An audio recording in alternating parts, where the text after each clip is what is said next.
동해선 무궁화호에 몸을 실었다. 여행은 설레임을 준다지만 나에게는 여행지의 색깔을 어떻게 담아야 할지 걱정거리로 부담이 되는 여행이다. 3시간 30분 만에 봉화역에 도착했다.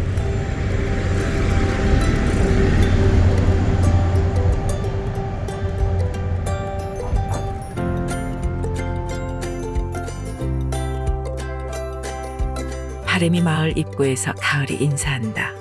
무더위를 피해 이곳 봉화에 잘 왔다고. 유서 깊은 역사를 지닌 국가지정문화재 만해 고태갑 공터는 발길 닿는 곳마다 가을이 차인다. 이곳 바래미 마을은 의성 김씨 집성촌으로 마을이 비슷비슷해 보여도 각자의 색이 있다.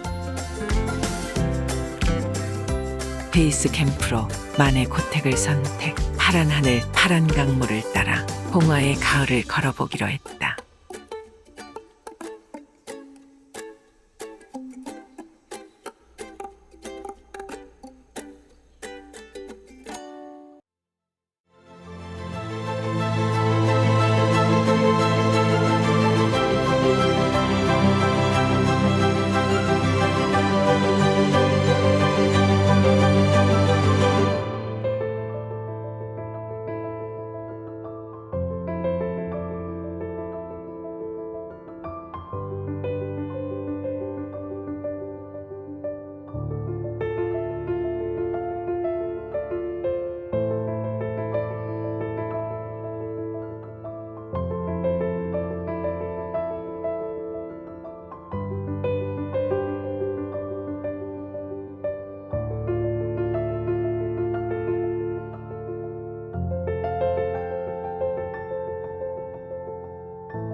나지막한 산세와 울창한 소나무 숲, 그리고 깨끗한 물, 풍수설에 의하면 금달기 알을 품고 있는 형상이라 하여 닥실마을이라 붙여진 이름이라 한다.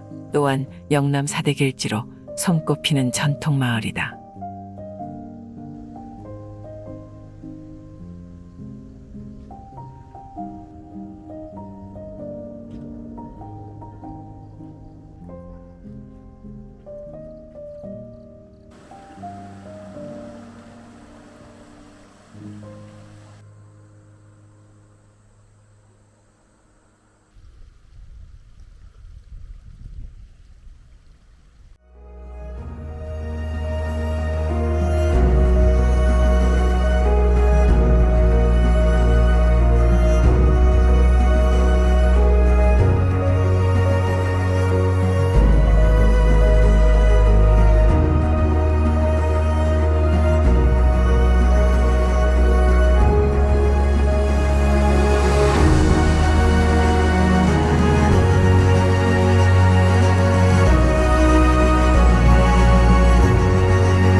배가 고파질 저녁 무렵이면 굴뚝 곳곳에서 마치 봉화대의 연기처럼 하얀 연기가 모락모락 피어오르고 군침을 자극하여 나그네의 발걸음을 멈추게 한다는 홍성 돼지 숯불 단지이다.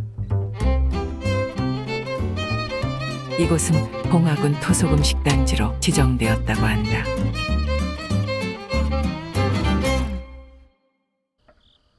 만해고택에 밤이 깊어가고 있다.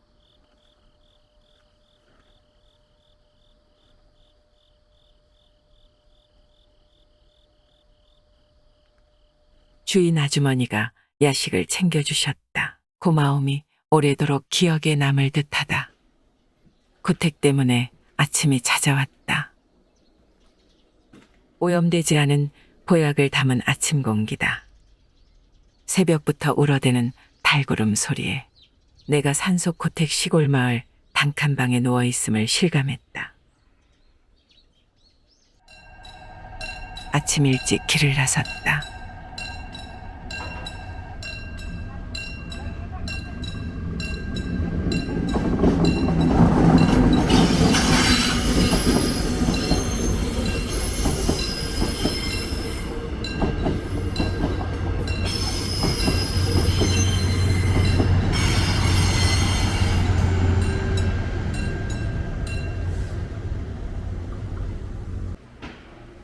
아침 식사는 읍내 전통시장 안에서 진한 소고기 국밥 한 그릇에 온기를 느꼈다.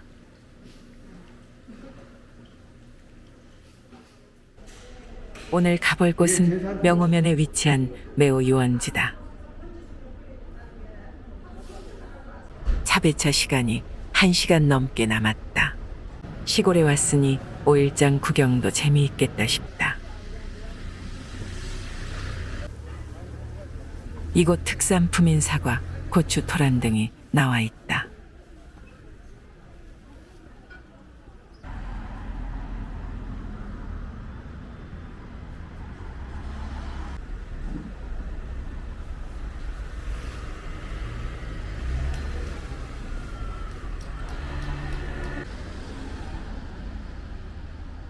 송이버섯은 올해 풍년인데 30일부터 개최될 송이버섯 축제를 대비 모두 저장 창고에 들어갔다고 한다.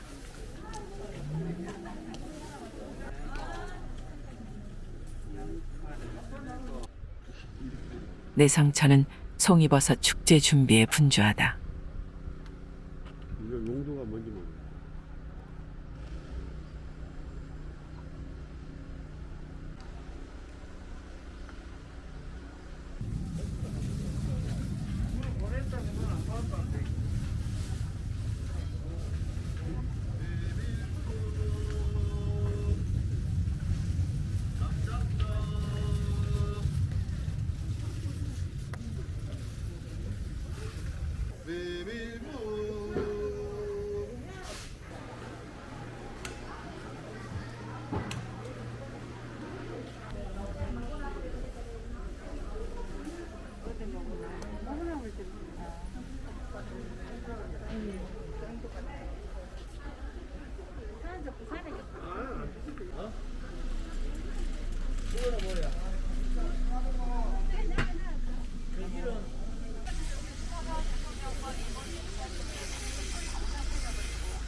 명호면으로 향하는 마을버스는 어르신들의 안전을 싣고 구불구불한 길을 느릿느릿 완행버스다.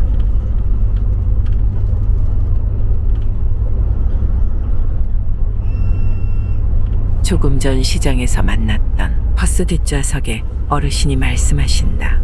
이곳 청량산은 늦가을 산행 오면 경치가 좋다고. 명호면 사무소에 하차해서 매호 유원지까지는 20여 분을 걸어 들어간다. 걷다 보면 소소하니 볼거리가 많다.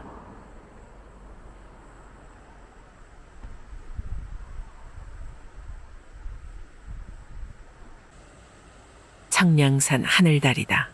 소음이 없는 물소리 새소리만 들리는 청량한 곳이다. 그래서 청량산인가 보다.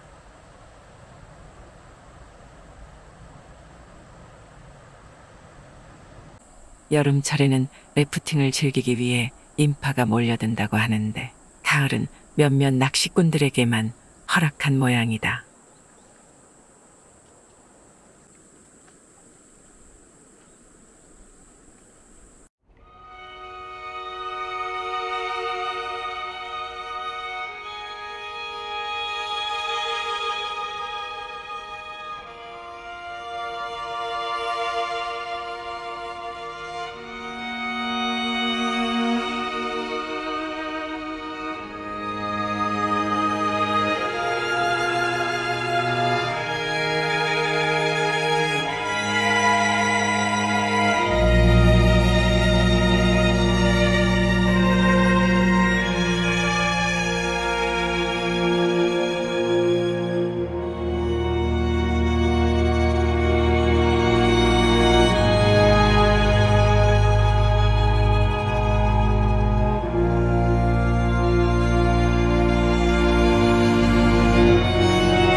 잠시 숙소에서 쉬어가는 타임이다.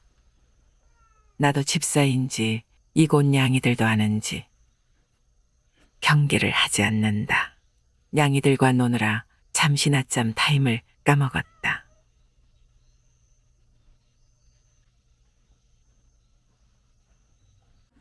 송이버섯의 고장 봉화에 왔는데 못 먹고 가면 억울하다 싶어 송이 불고기를 먹어 보기로 했다.